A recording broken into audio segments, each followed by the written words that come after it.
दिल का दफ्तर चैप्टर 1। टकराव की शुरुआत हैदराबाद की एक गर्म शाम थी। हाईटेक सिटी के एक चमचमाते कॉर्पोरेट ऑफिस की छत पर मध्यम नीली एलईडी लाइट्स और हल्के लाउंज म्यूजिक ने माहौल को एक अलग ही रंग दे रखा था। ऑफिस की मासिक पार्टी चल रही थी और स्निग्धा अपनी काली सिल्क साड़ी में एक कोने में खड़ी हुई थी। उसकी उंगलियां एक कॉकटेल गिलास के किनारे पर हल्के हल्के थिरक रही थी। उसकी चांदी की पायल की खनक म्यूजिक के साथ ताल मिला रही थी और उसकी साड़ी का पल्लू हल्की हवा में लहरा रहा था। उसकी आंखें भीड़ में किसी को ढूंढ रही थी, पर उसका दिल एक अजीब सी बेचैनी में था। स्निग्धा, तू इस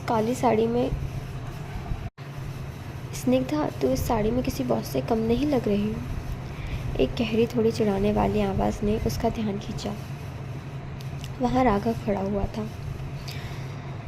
उसकी डार्क ब्लू शर्ट की आस्तीनें मुड़ी हुई थी और उसके बाल हल्के बिखरे हुए थे, जैसे वो अभी अभी किसी मीटिंग से निकल के आया हो।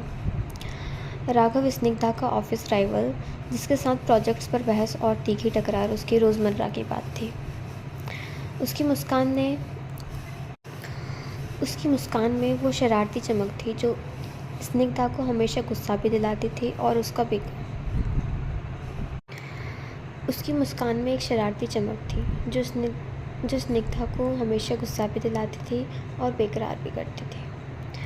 बॉस, स्निग्धा ने अपनी नज़रें उसकी ओर मोड़ते हुए कहा, होठों पर एक तीखी मुस्कान लाते हुए। उसने अपने गिलास को होठों तक उठाया, धीरे से एक घूंट लिया और उसकी उंगलियां गिलास पर और सख्ती से बंद हो गई। या तो बस अपनी हार को भूलने की कोशिश कर रहा है राघव। उसने अपनी साड़ी का पल्लू हल्के से ठीक किया और उसकी पायल खनक उठी, जैसे वो राघव को और करीब बुला रही हो। राघव ने हंसते हुए उसके पास एक कदम बढ़ाया,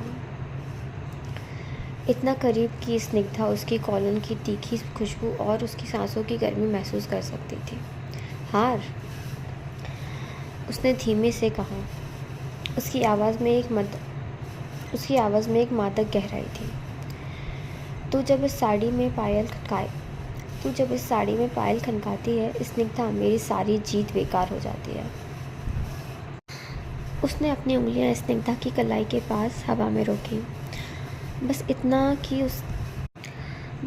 कि उसके बीच का फासला एक बिजली सी लहर बन गया।